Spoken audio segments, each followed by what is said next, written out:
Cada cierto tiempo, cada 2 meses casi, creo que hago de las obras, de los trabajos más importantes que he hecho.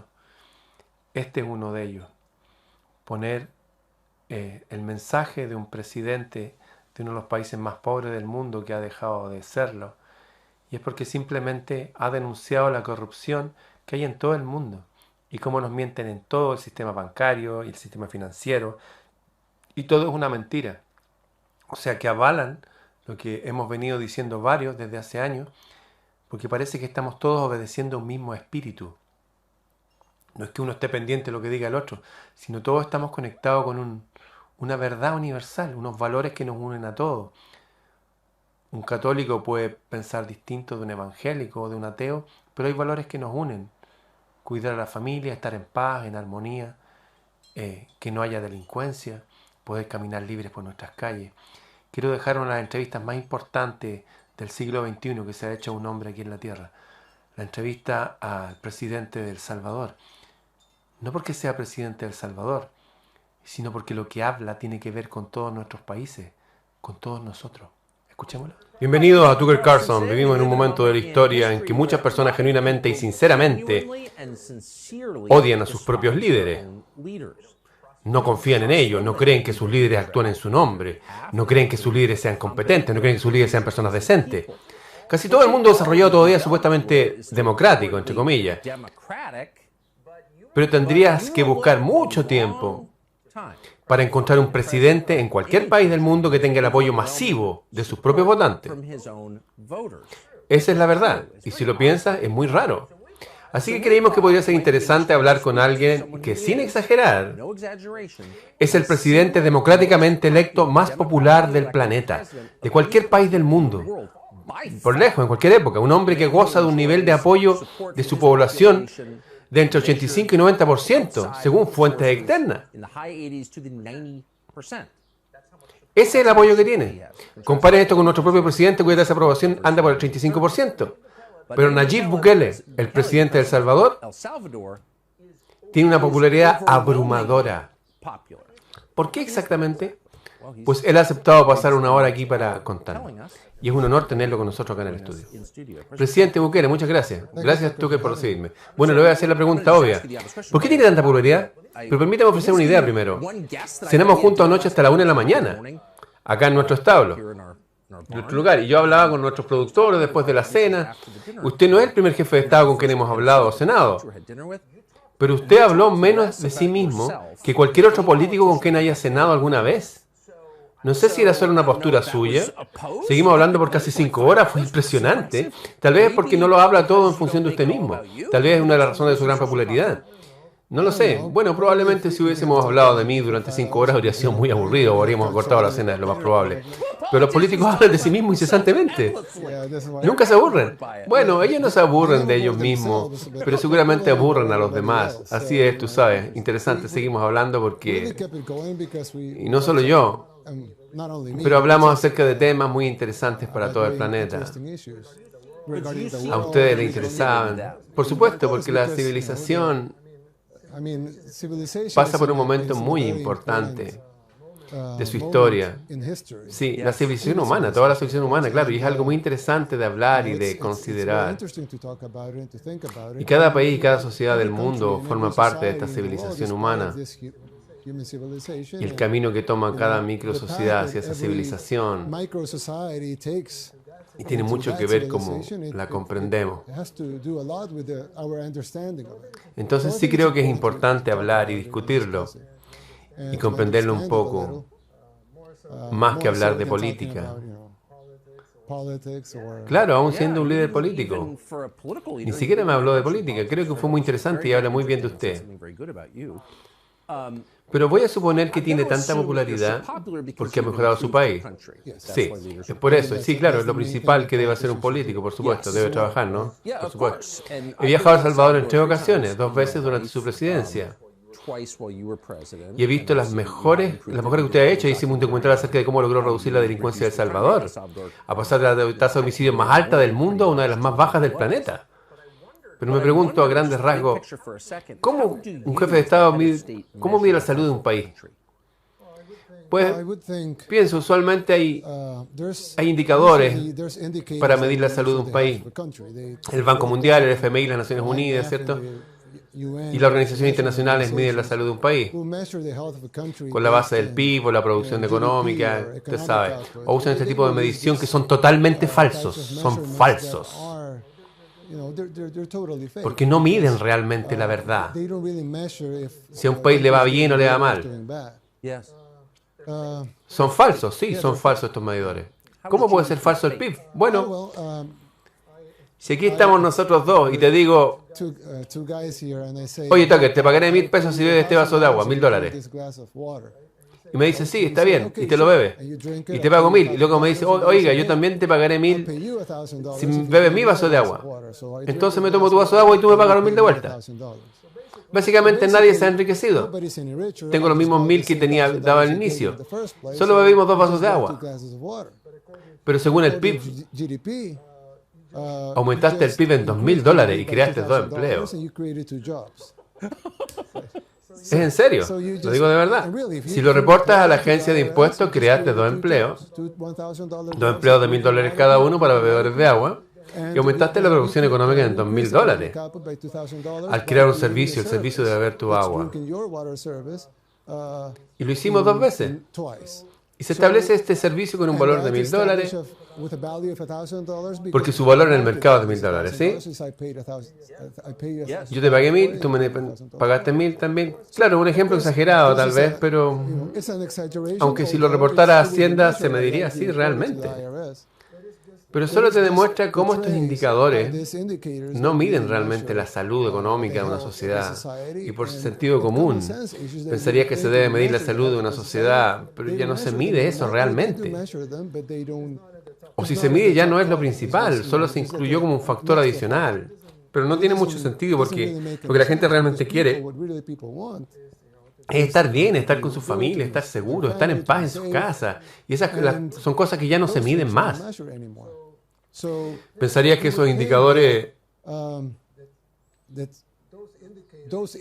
serían de gran valor. Y si tienen algún valor, pero en su mayoría son falsos. Porque no representan realmente la salud de una sociedad. Bueno, piense que es muy sabio y hay mucha presión sobre los jefes de Estado para seguir la corriente de las mediciones falsas, ¿o no? Sí, bueno, sí tenemos que seguirle el juego, por supuesto, todos lo tenemos que hacer, seguirle el juego a esta gente. Pero como el jefe de un país, ¿cómo mide usted personalmente, cómo la mide la salud de su propio país? Bueno, tenemos las mediciones actuales, que les acabo de comentar, que son falsas, pero siempre tomamos esas medidas.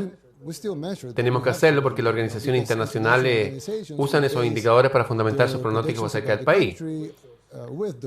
Sí, usan esas mediciones, pero se tienen otros indicadores que creo que son mucho más importantes. Por ejemplo, la seguridad o la tasa de delincuencia de un país.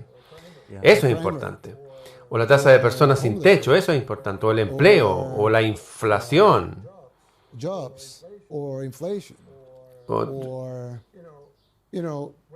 ¿Qué pasa con los valores importantes de una sociedad? ¿Cómo andan esos valores? ¿Cómo medirlo? Por ejemplo, ahora todo el sistema económico global del planeta intenta destruir algunos de los valores más importantes para los seres humanos. Están tratando de destruir los valores de la humanidad. Y no solo a nivel moral, sino también a nivel financiero. Por ejemplo, los ahorros. Los ahorros serían un indicador económico muy importante. Es muy importante, supuestamente, que las personas puedan ahorrar. Si gana $10,000, debe gastar $8,000 y ahorrar $2,000, ¿sí? En vez de lo contrario, gastar $12,000. Y debe ver $2,000, sí. Pero en este momento se ha destruido el concepto de los ahorros. Porque ya no tiene sentido ahorrar dinero. Si antes ahorrabas, digamos, en los años 80, ahorraste $50,000, con lo cual en este momento podrías comprarte una casa. Pero ahora con $50,000, tal vez logras cambiar el piso de la casa. Si ahorraste $50,000, entonces te han robado el 90% de tu dinero de ahora. Te lo roban al ahorrarlo. Porque probablemente haberte comprado una casa en los años 80, que ahora valdrían $600,000 o $700,000. Entonces el sistema te robó tu dinero. El sistema te roba tu dinero. Con la devaluación, con la inflación, ¿se entiende? con la impresión de más dinero, imprimir más billete. ¿Sabes? Dicen que la Reserva Federal no tiene nada de federal y no tiene reservas. Entonces imprimen más dinero y te roban tu riqueza y tus ahorros. Y es inmoral, pero no solamente eso, también destruye algunos principios económicos básicos, como por ejemplo los ahorros o las pensiones de las personas. Me imagino que conoces muy bien el sueño americano. Sabes, si trabajas duro, puedes comprarte una casa, enviar a tu hijo a la universidad y jubilarte muy bien. Pero ahora si ahorras para jubilarte, si has ahorrado toda la vida, tal vez durante 40 años de trabajo, ahora llegas a tener la edad suficiente y ves que tus ahorros no son suficientes para vivir. Y es porque te robaron durante todo este tiempo. El sistema te roba y te robaron legalmente. Entonces ese tipo de indicadores que no solamente ahora se ha dejado de medir, sino también está siendo destruido a nivel fundamental. Entonces es muy difícil intentar arreglar una sociedad en la que el sistema mismo intenta destruir lo básico alrededor de ti y lo fundamental que necesita la misma sociedad para tener éxito. Y te preguntas, ¿por qué esto es así? Pues yo no lo sé realmente, no tengo pruebas de sus intenciones, no lo sé. Pero sí es muy claro y hay pruebas de que sí lo están haciendo. Obviamente usted está en contra de la delincuencia. Sí, ha sido muy duro con los delincuentes. Usted redujo la delincuencia en El Salvador, así que nadie está... Pero por otro lado, si yo asalto una tienda, una bodega a mano armada para robarme $3,000, me mandan a la cárcel. Y debería ser así. Pero si devalúo la moneda estadounidense y despojo a todos los adultos mayores de su dinero, entonces no voy a la cárcel. No me mandan a la cárcel. Imagínate. Pensemos en un ejemplo como de película. El asalto a un banco, por ejemplo. Estos tipos ingresan al banco, entran armados y se roban todo el dinero del banco, toda la bóveda. Abren la bóveda, agarran todo el dinero y se lo llevan. No dejan ni un centavo en el banco. Entonces tú me dirías, esos ladrones asaltaron al banco. Pero ese banco, de hecho cualquier banco, tendrá, digamos, unos 500,000 millones. Un solo banco, ¿no? De activos totales. Sí, sus activos totales. 500,000 millones. Ahora, solo están obligados a mantener 50,000 millones de activos líquidos. Los demás pueden estar en préstamos,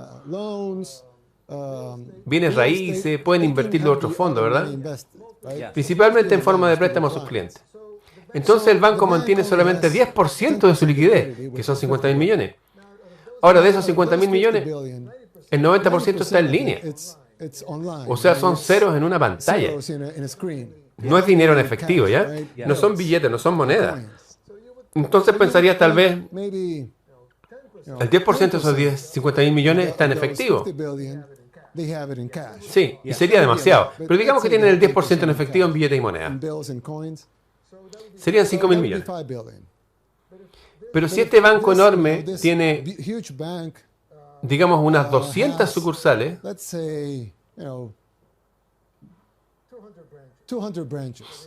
tienen filiales por todas partes, en Florida, en Nueva York, en California, qué sé yo, tienen sucursales por todos lados, entonces tendrán unos 2,5 millones.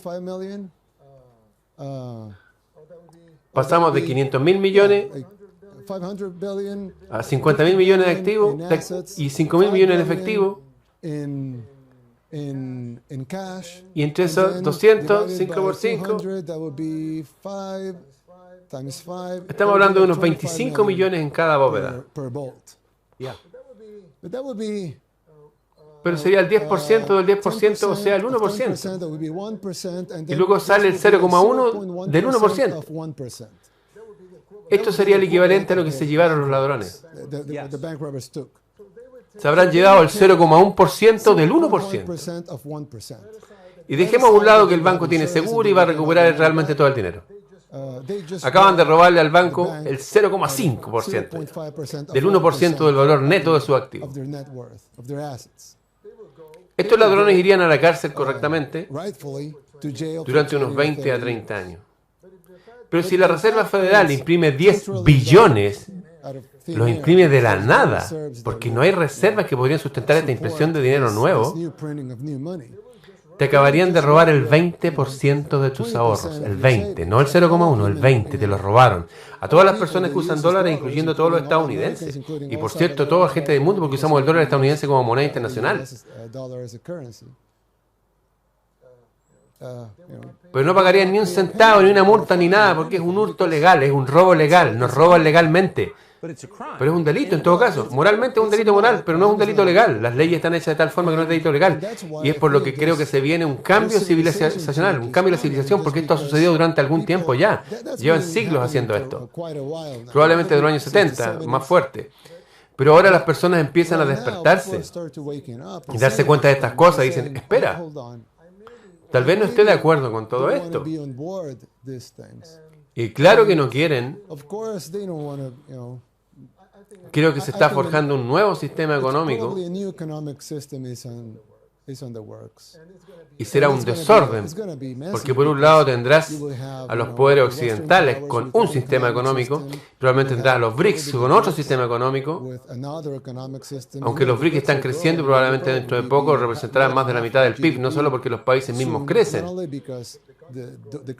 sino porque también invitaron a Arabia Saudita, Egipto, Nigeria, a Argentina. Entonces, si sumas a todos, será más del 50% del PIB del planeta. Ellos entonces serán el mayor poder económico del mundo. E intentarán establecer un sistema económico alternativo. Yo no creo que aquellas personas que no quieren que la Reserva Federal devalúe vayan a pasarse al otro sistema, porque no les es atractivo pasarse la Reserva Federal a Rusia. ¿Ya?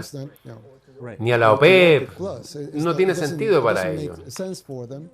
Pero verás cada vez más personas del mundo occidental, o lo que nosotros llamamos el occidente, buscando sistemas alternativos de economía, con mayor independencia, que no se pueden confiscar ni censurar y que están totalmente descentralizados. Entonces, en ese sentido, pensarías, en principio, por supuesto, todavía está por verse, pero en principio pensarías que estarías a salvo de que una decisión política te quite tu riqueza. Entonces nuestra política monetaria afecta a todos los países del mundo, definitivamente, pero afecta a El Salvador de forma directa e inmediata, de la misma forma que nosotros, porque su comercio es en dólares. Sí, hasta un poco peor, porque si recibimos toda la devaluación y toda la inflación, pero no nos beneficiamos de los gastos. Claro, no pueden imprimir dólares ustedes, no podemos imprimir. Buena observación. Sí. Entonces usted tiene un doctorado en las desventajas de la política de la Reserva Federal. Bueno, no tengo, pero sí entiendo el concepto. Claro, es porque está a cargo de un país que está sujeto a esa política. Y es de ustedes sabido entonces que usted ha elegido un nuevo camino. Cuéntenos qué ha hecho y por qué. Bueno, no hemos cambiado los elementos fundamentales de nuestra economía, porque no se cambia lo fundamental de una economía de la noche a la mañana. Sería muy complicado hacer eso. Sí, aún si aciertas en todo sería un desorden, ¿no? Y no queremos desorden. Queremos que las cosas crezcan, que crezca la economía, que las personas estén felices, queremos que la economía prospere, que el país prospere. Entonces hemos dado unos pequeños pasos para cambiar algunas cosas y ofrecerle a la gente diferentes opciones. No estamos cambiando todo a la vez. Adoptamos Bitcoin como moneda legal. Somos el único país del mundo donde el Bitcoin es de curso legal. Digo, se usa Bitcoin en todo el mundo, aún en los países donde está prohibido. Porque no es posible prohibirlo, no se puede censurar. Aunque quieras censurarlo, no puedes, ¿sí? Pero El Salvador es el único país del mundo donde el Bitcoin es de curso legal. Y eso nos da una ventaja en el nuevo sistema económico que está por venir. Y hemos visto algunos beneficios. Recién nuestro turismo creció en 95%. Y eso se debe en parte al Bitcoin. Y hay muchos Bitcoiners que quieren viajar al único país donde el Bitcoin es de curso legal. Tenemos conferencias de Bitcoin, etc. Así que hemos recibido mucho turismo por eso. Y también hemos recibido mucha inversión privada. Hay personas que buscan escapar de la censura o las leyes que quieren prohibir esta nueva tecnología. Entonces buscan países que están más abiertos ante estas tecnologías y por supuesto que buscan un país que no solo está abierto, pero que de hecho lo ha asumido como su moneda propia. Entonces recibimos mucha inversión, recibimos mucho turismo y lo otro es que podemos relanzar nuestra marca. Porque muchas personas no saben nada acerca del país de El Salvador, pero algunos de los que sí saben algo solo piensan en cosas malas como el MS-13, ¿ya? O la guerra civil de los 80. Pero si eres Bitcoiner, o si te interesa la tecnología, o si te interesa los nuevos sistemas económicos, o te interesa la riqueza que no se puede confiscar, entonces prestas atención a El Salvador y puedes conocer a El Salvador desde otra perspectiva. Estamos actualmente en el proyecto de construir una nueva ciudad donde minamos Bitcoin con el poder de los volcanes. Estos proyectos no solamente son importantes para el desarrollo de nuestro país, también representa una marca nueva, un relanzamiento de marca que habría costado cientos de millones de dólares, para nosotros ya no cuesta nada. Solo se trata de tomar decisiones atrevidas y buenas decisiones. Y a las personas les gustan esas decisiones. A las personas les gustarán esas decisiones. Pero hay muchas partes interesadas en nuestro sistema económico actual. Dice, sí, ellos me odian, sí. Ellos odian, sí. Pues el FMI me odia, el Banco Mundial, la Reserva Federal, la mayoría, si no todas las publicaciones económicas del mundo. Ya sabes cuáles: Bloomberg, CNBC, Financial Times, la Forbes. Hemos recibido mucha cobertura negativa, noticias falsas y food, como lo llamaban los bitcoiners. Estas publicaciones financieras publican mentiras, pero tú sabes, algo especial que tienen las mentiras es que no duran mucho tiempo. Cuando las personas se dan cuenta que las cosas no tienen sentido, o ellos mismos ven la diferencia, por ejemplo, tú has ido 3 veces a El Salvador, sí, en momentos diferentes, entonces ven las cosas desde otra línea, ven la realidad, y la realidad siempre se impone sobre las mentiras porque es algo real. Es más fácil sustentarla. Es más fácil demostrar que es la verdad. Entonces, si recibimos algunas críticas, pero si reflexionas un poco, antes no se preocupaban nada por nosotros, no les interesábamos. Entonces, en este momento sí, tenemos cobertura negativa en Forbes, Financial Times, pero yo no cubría en El Salvador antes. No hemos perdido nada realmente. Y hay otras publicaciones que sacan notas interesantes acerca de El Salvador. Alguien recién hacía la broma, por supuesto no era en serio, pero dijo que El Salvador tiene la mayor cantidad de documentales per cápita, porque hay muchas personas haciendo documentales acerca de la adopción del Bitcoin o del surf, porque El Salvador es un gran lugar para practicar surf. También acerca de las medidas de seguridad que implementamos contra el MS-13, esta delincuencia organizada. Entonces recibimos mucha cobertura positiva y negativa también. Pero lo que publican lo negativo, antes no decían nada acerca de El Salvador. No es que perdamos su público. Y de hecho tienen cada vez menos público. Claro, porque ni por cerca ya no son tan importantes como eran antes. De hecho, que son casi irrelevantes. Pero tienen sus nombres importantes. Por ahora, ¿quién compra la revista Time, por ejemplo? Nadie. Yo no conozco a nadie. Antes, claro, era algo muy importante en el kiosco, poder comprarla, etcétera. La revista Newsweek o Time. Pero ahora, ¿quién compra una revista así? ¿Quién se suscribe a una revista en línea? Nadie. Es que en realidad solo son nombres. Los nombres heredados en sus cuentas de Twitter. Y no se trata en realidad ya de que sean los medios principales. No lo son. Ahora solo son cuentas en las redes sociales, con un nombre heredado de ser de los medios masivos. Y parece que a usted no le preocupa lo que dicen. Bueno, sí, yo he aprendido a no preocuparme. Pero por supuesto, al principio sí me importaba porque yo creía que eran importantes. Yo creía que eran importantes. Ahora veo que no es así. Y ya que no nos tratan tan bien, he aprendido a no preocuparme. Y creo que es mejor así. Si vemos los ratings, por ejemplo, la cantidad de suscriptores que tienen es realmente absurdo. Es que ya nadie les presta atención a ellos realmente. Ya nadie mira la CNN. Ayer hablábamos que en El Salvador tenemos noticieros locales, por supuesto. Y en las noticias,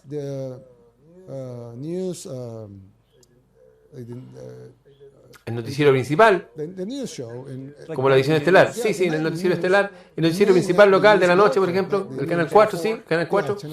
Cerca de 1 millón de personas se sintonizaban cada noche, de las 7 millones de personas que viven en El Salvador. De toda la población salvadoreña, 1 millón de espectadores cada noche. No es tanto el 14% de la población que se sintoniza.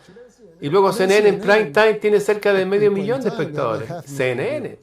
Entonces el Canal 4 de El Salvador tiene el doble del rating de lo que la CNN tiene en los Estados Unidos, con sus 300 millones de personas. De eso estamos comparando. Entonces, ¿a quién le importa lo que diga la CNN? Ya ni tiene sentido para ellos transmitir su propio programa. Eso es lo que está pasando. Entonces, ¿por qué cree que lo hacen? Bueno, es por los patrocinadores, que todavía creen que las personas se sintonizan a la CNN. No lo sé. A lo mejor son productos para adultos mayores.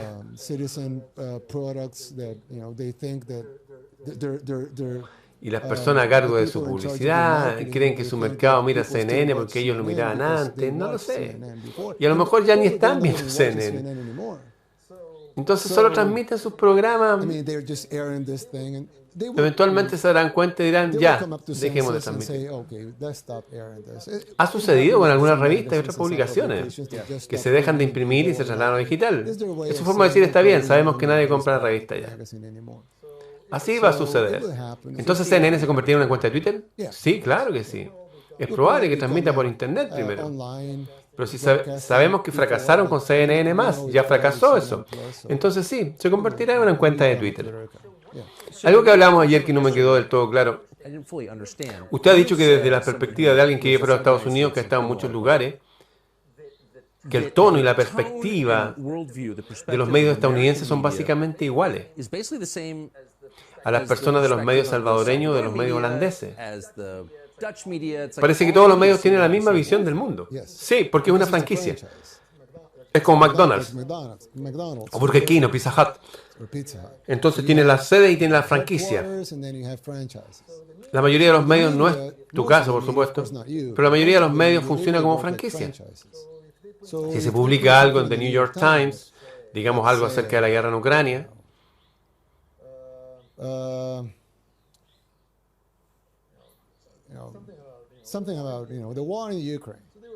publican algo en el New York Times, que será lo mismo que encuentras en México y lo mismo que encuentras en Brasil. Punto. Es lo mismo que encontrarás en Argentina y es lo mismo que leerás en cualquier país de África. Y lo mismo en Europa, es todo lo mismo. Son los mismos artículos, con algunas modificaciones. La redacción es un poco diferente en otros idiomas, por supuesto, pero al final es la misma cuestión, es la misma línea, es la misma narrativa. Es la misma propaganda, porque son franquicias. Entonces funcionan como franquicias y punto. Habrá medios reales independientes como tú, por ejemplo. Tú eres independiente. Pero la mayoría no son independientes. Solo tienen que cumplir y respetar la narrativa. O lo sacarán del grupo. Y eso sería la muerte para ellos. Solo sobreviven porque son de la franquicia mundial de los medios principales. Le pagan por eso. Si los queremos llamar así. Eso implica que, al igual que los indicadores económicos, todo es un poco falso.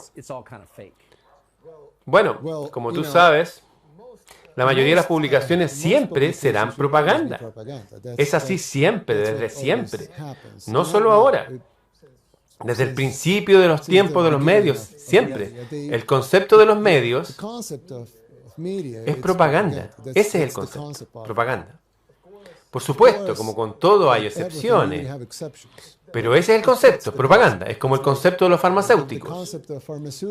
Es que tú debes estar enfermo para que ellos te puedan curar, ¿no? Si todos están sanos, entonces no hay un negocio en tener una empresa farmacéutica.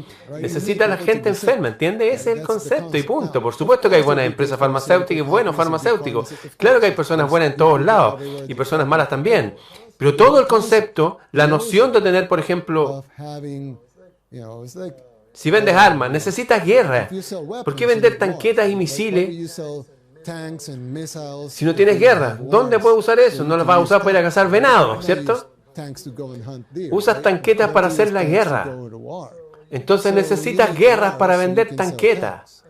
Ese es el concepto que nos rige. Y el concepto de los medios es la propaganda. Ese es todo el concepto, intentar controlar las mentes de las personas, de la mayoría de la población del mundo con una narrativa oficial. Eso es. Por eso ves que la mayoría de los medios siguen la misma narrativa e intentan marginar a quien no la sigue. Así como intentan marginarte a ti porque no tienes la misma narrativa. Es cierto. Por eso te odian, porque tienes mucho público y no deberías. No deberían mirar tu programa, la gente, dicen ellos. Deberían ver la propaganda de los medios masivos. Ahí está ese concepto, ¿sí? Así ha sido desde el principio. Ahora la diferencia es que las personas se interesan más en lo que realmente está pasando. Y ahora tenemos las redes sociales, y una vez que se presenta algo de forma errónea, por la BBC, por ejemplo, antes la gente solo miraba la BBC. Pero ahora también la graban con sus teléfonos, la suben a redes sociales para decir, oye, miren esto, es falso. Y así inicia y se vuelve viral. Entonces las redes sociales empiezan a bajar los videos e intentan prohibir lo que dicen porque viola sus políticas o lo que sea. Todavía intentan controlarlo. Es muy difícil porque las personas están hiperconectadas. Eso tiene un lado negativo, por supuesto, pero también tiene algo bueno. Y lo bueno es que es muy difícil vender mentiras a toda una población que está tan interconectada. Notará las mentiras de inmediato. Como si fuera a decir, en este momento hay una protesta, digamos, en Nigeria. Y la gente de Nigeria diría, no es cierto, yo estoy aquí, no pasa nada, aquí no hay protesta. Es muy difícil. Antes no era así. No. ¿Cómo se darían cuenta? La gente solo se tragaría la propaganda antes. Ahora las personas se cuestionan la propaganda. Preguntarán si es verdadero, si es falso. Lo contrastarán con otra información, que probablemente también es propaganda, pero al menos así tienen dos versiones diferentes para contrastarla y ver las diferencias. Es parte de la caída de los medios masivos. No es solamente que la tecnología ofrece millones de opciones diferentes, sino también la gente se pregunta, ¿por qué pagar por el contenido que no es digno de mi dinero? ¿Por qué suscribirse al Washington Post, por ejemplo? ¿Para qué? Si sé que es propaganda pura, ¿por qué lo haría? No tiene sentido desde el punto de vista del consumidor. Entonces pienso que todos los medios masivos van a caer. Y ellos lo saben. Pero lo que usted describe es una realidad tecnológica que no solo socava a los medios, sino a los gobiernos también. Definitivamente sí. Entonces es una gran amenaza para los propios gobiernos. Pienso que la mayoría de los gobiernos preferirían que tuvieran armas en vez de que libertad de expresión. La libertad de expresión es una verdadera amenaza para ellos. Por eso odian la libertad de expresión. Uno de los elementos que obstaculiza la libertad de expresión, sus planes y lo que quieren hacer con el mundo y con los Estados Unidos en particular. Ellos tienen un plan para el mundo. Es la Constitución de los Estados Unidos. La Constitución de los Estados Unidos está bien diseñada. Los tipos que redactaron la Constitución Eran muy inteligentes y con una visión de futuro. Y cuando digo visión de futuro, no es de aquí a 5 años. Ellos hablaban a 200 años, 250 años después. Probablemente fueron más que genios, ¿sí? Y tener el concepto de una estricta libertad de expresión, aunque la definición de la libertad de expresión es que no te va a gustar, esa es la definición, ¿no? ¿Correcto? Pero el problema es que ahora con las redes sociales y la hiperconectividad, en que todos tienen una voz, ahora quieren prohibir la libertad de expresión, porque no pueden controlar la narrativa como antes. Entonces ahora quieren prohibir la libertad de expresión y tienen a líderes mundiales que toman la palabra en la ONU y donde sea y dicen, para proteger la libertad de expresión debemos censurar algunas expresiones para proteger a lo demás de la libertad de expresión. No es un invento mío, solo lo que ellos dijeron.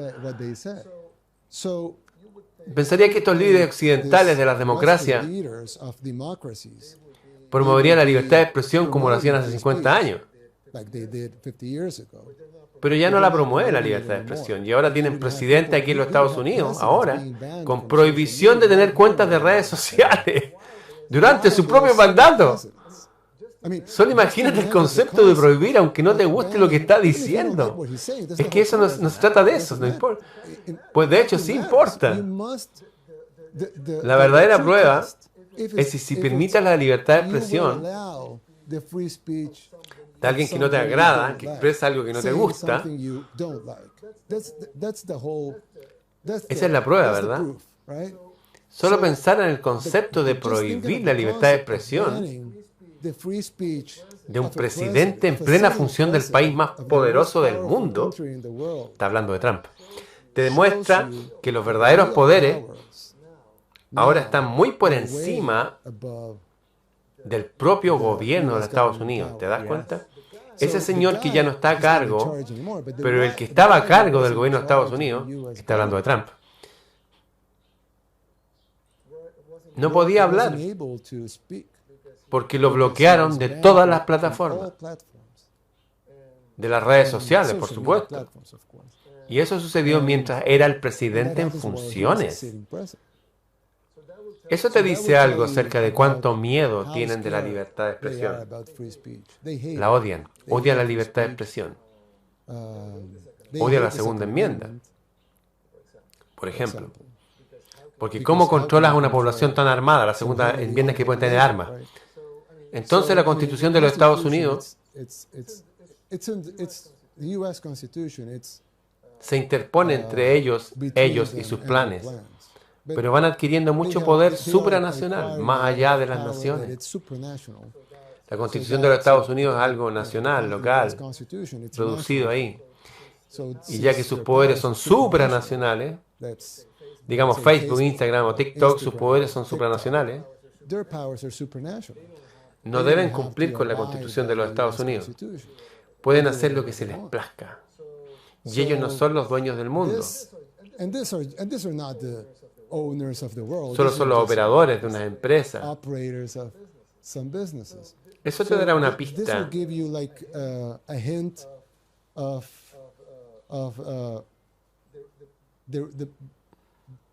del alcance del poder que está detrás de ellos, de las cosas que suceden en los Estados Unidos o en todo el mundo.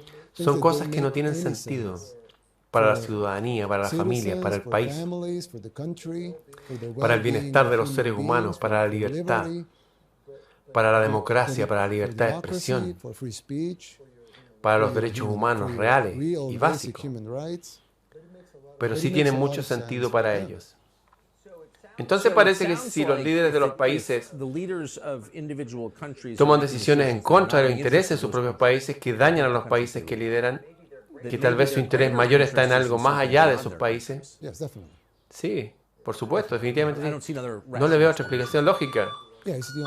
Sí, es la única explicación. Y es por eso que una vez tuiteé que los Estados Unidos está demasiado poderoso como para ser destruido desde afuera. incluso geográficamente. Nadie puede invadir a los Estados Unidos, nadie, incluso si se unieran grandes ejércitos con la intención de atacar a los Estados Unidos. Es imposible. Tendrías que cruzar todo el océano, todo el Pacífico y todo el Atlántico solo para llegar a la costa. Es imposible. Y con las bases militares de Estados Unidos es imposible. La única forma en que pueden fracasar los Estados Unidos, y este no es un análisis mío, una valoración que han hecho presidentes estadounidenses anteriormente. Pero la caída de los Estados Unidos tendría que venir desde adentro. Los enemigos están adentro, no están afuera. Ningún enemigo externo podría provocar tanto daño. Es una operación interna. Aquí están viendo una operación interna, la puedes ver en las ciudades de Estados Unidos. Ciudades que fueron hermosas e inmaculadas hace 30 años y ahora están totalmente destruidas internamente. Puedes ver personas, digo, yo soy de Salvador, un país del tercer mundo, en Centroamérica, y yo veo algunas ciudades acá y digo, no, yo no quiero vivir acá en Estados Unidos. Habría sido impensable hace 3 décadas, totalmente impensable lo que está pasando en Estados Unidos. Que un salvadoreño no quisiera vivir en una ciudad principal de los Estados Unidos. Los Ángeles, San Francisco, Nueva York, Chicago. Sí, Filadelfia. O Baltimore.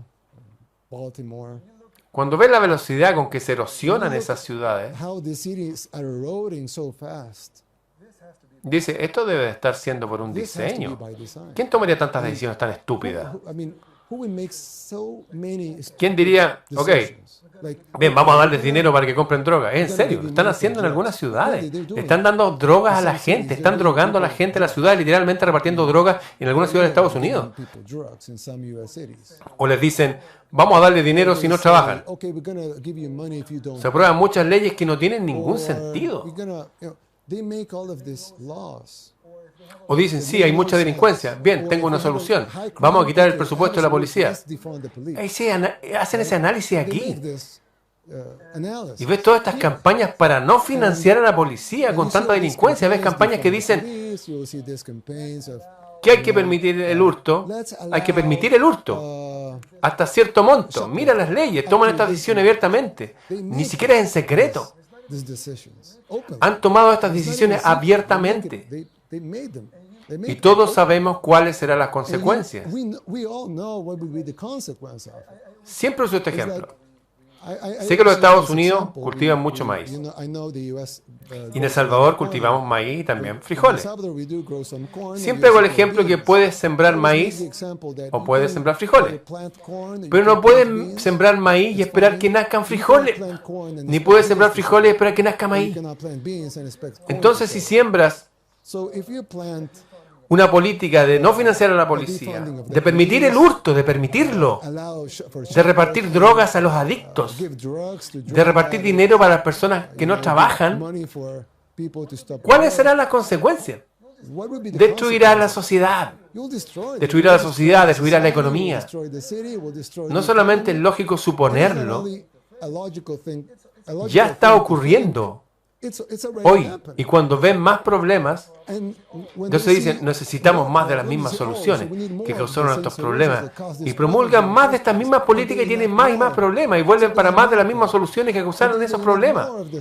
Y tienen aún más problemas. Y entonces, ¿estas personas realmente son tan imbéciles? Por supuesto que no, son inteligentes. Son personas muy inteligentes. Entonces, ¿por qué están haciendo estas cosas? Es por un diseño. Es un diseño. No hay otra explicación lógica. Claro que si le quitas el dinero a la policía y repartes droga a los adictos, lo que busca es destruir a la sociedad. No hay otra explicación. ¿Pero por qué?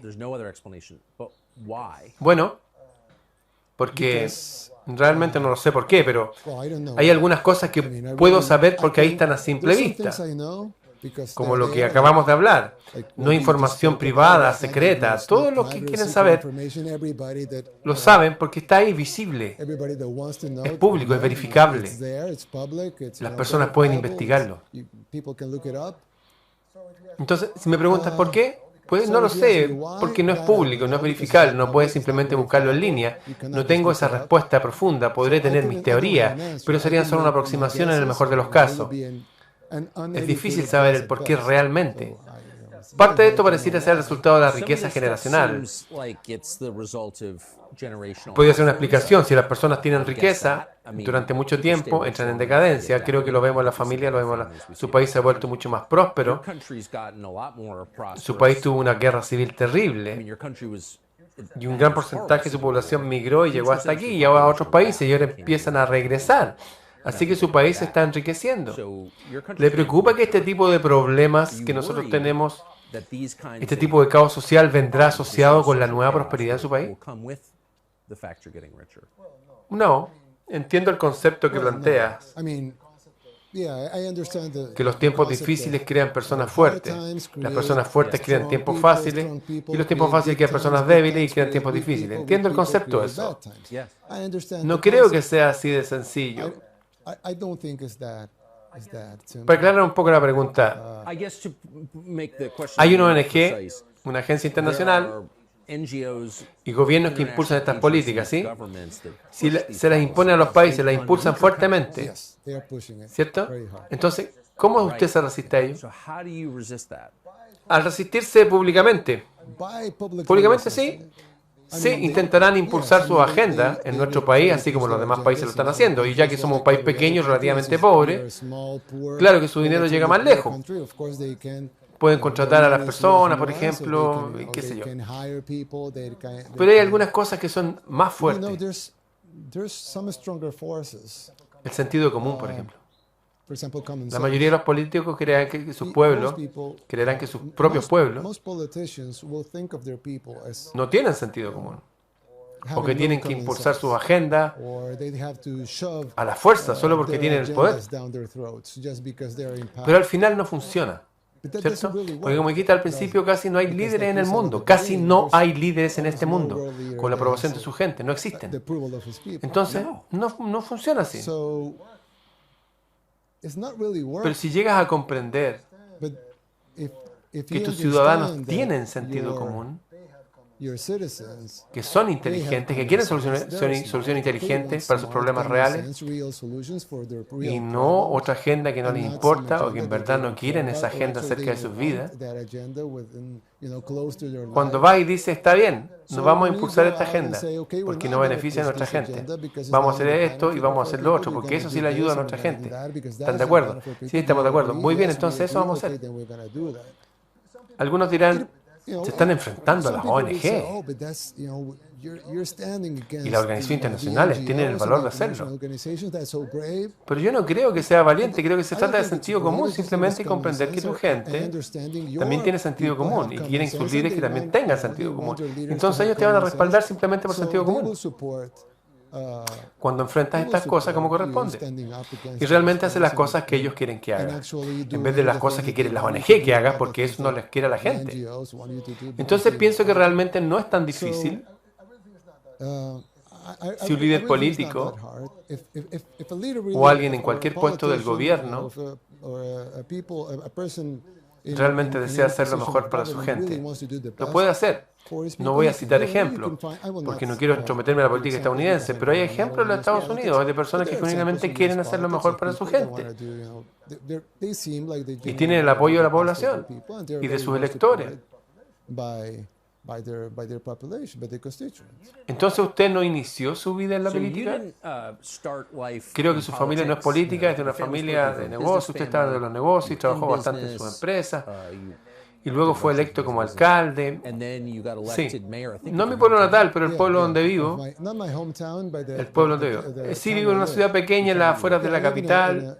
Sí, se llama Nuevo Cuscatlán. Fui alcalde allí primero y luego alcalde de la ciudad capital. Luego fui alcalde de la capital y finalmente me sacaron de mi partido, uno de los dos partidos principales. Tuvimos el bipartidismo parecido a lo que está en Estados Unidos, un sistema bipartidista. Me sacaron del partido, me echaron. Por criticar a sus dirigentes, sí, por supuesto, los critiqué. Así que hicimos un movimiento de la gente común y corriente, de la gente común.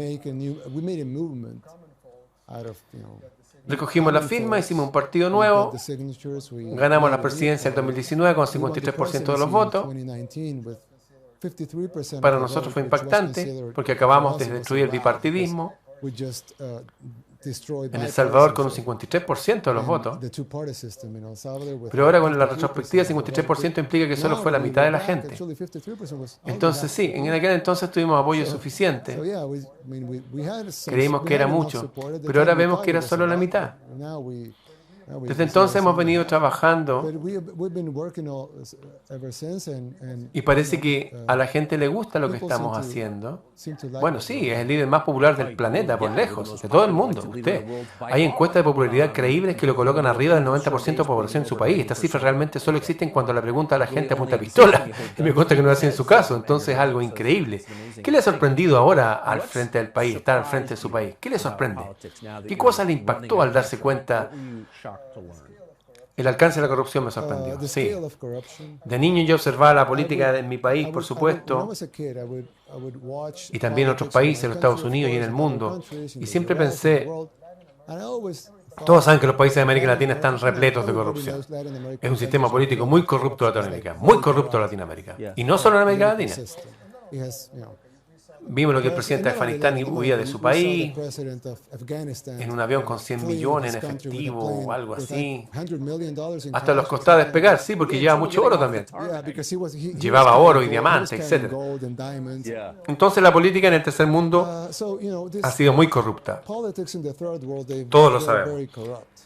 Latinoamérica, África, algunos países de Asia son muy corruptos. Pero pensaría, bueno, yo pensé que el primer mundo, el mundo desarrollado, no tenía corrupción, o no tanta, que no era así su sistema político, porque se tienen controles y contrapesos, etc. Tienen agencias de investigación que los perseguirían. Que un presidente despegue en su avión con 100 millones de efectivos, esas cosas no se ven en los Estados Unidos. No, ningún presidente estadounidense ha volado en su avión con 100 millones de dólares en efectivo. Bueno, no lo sé, pero apuesto que ningún presidente estadounidense. Yo también apostaría que no. Bueno, así que pensé, una vez que los países del tercer mundo alcancen ese grado de pureza, así lo imaginaba de niño, era muy inocente e ingenuo. Pensé que una vez que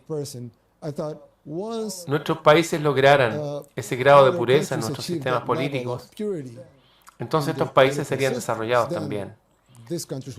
Pero vine a darme cuenta que entre más dinero tiene un país, más corrupto es. Aunque por supuesto su corrupción es más sofisticada. No van a sacar dinero en el avión. Harían otras cosas más inteligentes. Contratos para publicar libros, discursos, sí, discursos. Arte, por supuesto, sí, venderían sus pinturas. Es más sofisticado, pero también mucho más alto. Son cientos de millones de dólares en este tipo de cosas. Miles de millones. Hasta miles de millones, seguro. Miles de millones de dólares en estas cosas que justifican ese dinero. Así empiezas a ver negocios de armas, negocios con productos farmacéuticos. Pensaría, estos contratos que no valen 1.000 millones, sino contratos por miles de millones para comprar armas, productos farmacéuticos, para los medios masivos de comunicación, para todo, ¿no? Para el fortalecimiento de las naciones, para muchas cosas, hasta para mercenarios. Son industrias enormes, enormes. Y tienen dos lados. Está la gente del sector privado y está la gente en el gobierno público. Y la gente en el gobierno debe estar sacando su tajada también, que debe ser grandísima. Y eso solo para mencionar un par de ejemplos que son visibles. Pero por supuesto hay otros que no podemos ver. Y una vez que aprendas que la corrupción está en todas partes, no solo en los países del tercer mundo, no solo con los presidentes que son títeres, sino también los titiriteros. hasta más en su caso. Por supuesto, la tajada de los títeres es menor, porque se lleva las bolsas de dinero. Esa es su tajada, sí. Él se lleva la parte más pequeña. El que es un poco más grande se lleva una tajada más grande, y el más grande de todos se lleva la mayor parte, ¿cierto? Así que una vez que entiendas que la mayor parte del sistema político es corrupto, entonces entiende cómo debes comportarte frente a este sistema corrupto, sabiendo que por supuesto no eres corrupto y quieres luchar contra la corrupción, pero no tienes la fuerza para hacerlo. Pero al menos puedes mantener a tu gente a salvo de ella y hacer lo mejor posible desde tu trabajo y tratar de mantenerte a salvo. Creo que es suficiente. ¿Y es posible? Me pregunto, ¿es posible? Estoy de acuerdo con todo lo que has dicho. Yo crecí pensando en que los problemas como la corrupción o los asesinatos políticos eran propios de México solamente. Sí, claro. Pero ya no pienso eso más. Pero el hecho es que usted está haciendo las cosas de forma diferente, no solo las cosas pequeñas, también las cosas grandes como la política monetaria, cómo debería ser nuestra economía, en qué consiste la democracia. Usted difiere con algunos de los principales actores del occidente. ¿Eso le preocupa un poco? Sí, claro. Bueno, tú sabes, pero creo que parte de mantenerte a salvo, y nunca lo sabemos, solo Dios sabe qué pasará. Pero parte de mantenerte a salvo es salir en público y decir las cosas públicamente. Y ya lo han hecho antes con gente mucho más importante. Entonces podrían hacerlo, por supuesto. Está hablando de Kennedy. Pero tienen un montón de gente denunciando estas cosas. Y ellos han censurado todo esto, porque es más fácil censurar que ir a eliminar a cada persona, asesinarla. ¿Qué opina mal de ellos? Todas estas personas. Es muy difícil. Entonces parte de mantenerte seguro se trata de salir a lo público, de ser transparente y decir las cosas que quieres decir y crees que hay que decir. A ti no te han hecho nada. Y eso es porque dices las cosas que quieres decir. Y sería demasiado caro para ellos. Es más barato para ellos difamarte, decir cosas malas de ti, hacer que la gente piense que eres una mala persona. Claro que no es así, pero para ellos es más fácil hacerlo así. Ir directo a eliminarte sería muy sucio. Y probablemente repercutiría contra tus propios planes. Así que realmente pienso que una manera de estar seguro es ser fiel a ti mismo, simplemente decir las cosas en voz alta para que la gente pueda escucharla, hablarle a la gente, la verdad, tomar tus propias decisiones al respecto y saber lo que representa. Así que sería un poco más caro para ellos eliminar a todos sus opositores. Tendrían que matar a mucha gente. Exactamente. Una última pregunta obvia, pero como tenemos tantos salvadoreños que viven en nuestro país, ¿cuántos salvadoreños viven en los Estados Unidos? ¿Sabes tú? 2,5 millones. Son muchos, sí, son muchos, 2,5. Y al menos según las encuestas lo apoyan. Sí, me apoyan. Eso es muy interesante. ¿Cómo se nos escapó eso? Al menos por mi parte, yo estoy de acuerdo con usted, pero no me daba cuenta que tenemos a millones de salvadoreños aquí de forma legal y ilegal que están de acuerdo con usted y conmigo. Sí, ¿cuándo sucedió eso? Bueno, algunas cosas seguramente algunos salvadoreños no estarán de acuerdo, obviamente no pueden estar de acuerdo en todo, con usted ni conmigo. Sí. Pero hay valores humanos fundamentales que son universales. Y son universales por algo. Si eres creyente dirás que es Dios. Yo también diría que se trata de Dios. Si no eres creyente dirás que es la naturaleza, el universo, el orden de las cosas, qué sé yo. Así que hay cosas que son universales y estos conceptos que son lógicos y que son universales han sido durante toda la civilización humana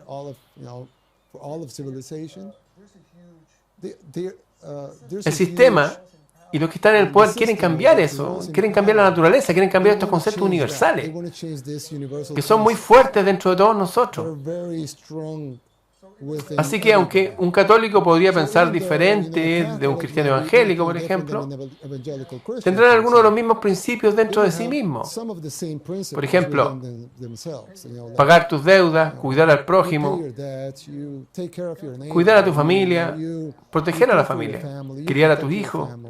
Hay algunos valores fundamentales que son muy importantes. Y para proteger tu riqueza es bueno ahorrar. Podemos seguir así para siempre. Son valores esenciales. Robar es malo, matar es malo, violar a un niño o una niña es malo. Hasta hay movimientos al respecto. Entonces, con esos valores fundamentales que son tan importantes para mucha gente en el mundo, estando bajo ataque por las élites, muchas personas dirán, oigan, este tipo está en un muy buen puesto, pero no es miembro de las élites. De hecho, las élites lo odian. En el caso tuyo, por ejemplo. Pero estás diciendo la verdad y dices cosas que creo que son ciertas. Así que estoy de acuerdo con él. A veces encontrarás apoyo o personas que están de acuerdo contigo en lugares donde lo esperas. Solo porque todos somos seres humanos y todos tenemos los mismos valores. Amén, señor presidente. Muchas gracias. Gracias a usted, Tucker. El programa de Toque Casa, hay 3 nuevos capítulos por semana en Fox Nation. Por supuesto, nos vemos a las 8. Chau. ¿Qué les pareció a este presidente? ¿No les gustaría tener a alguien así en sus países? Curiosamente lo han atacado por antidemocrático. ¿Por qué? Por poner mano dura con los delincuentes. Por denunciar a los poderes ocultos. Por denunciar a que una persona puede ir a robar con un arma o un banco y lo meten 30 años preso. Sin embargo, lo que hace la Reserva Federal de Estados Unidos, que nos afecta a todos con los dólares, nos están robando. Y nos están robando el equivalente a robar cientos de bancos cada mes. Nos roban y nos roban y nos roban y el dinero vale cada vez menos. Eso antes no era así. En fin, espero que le haya gustado esta entrevista, la vuelva a ver y la comparta. Bien, desde el sur del mundo, Ramón Freire. Nos vemos.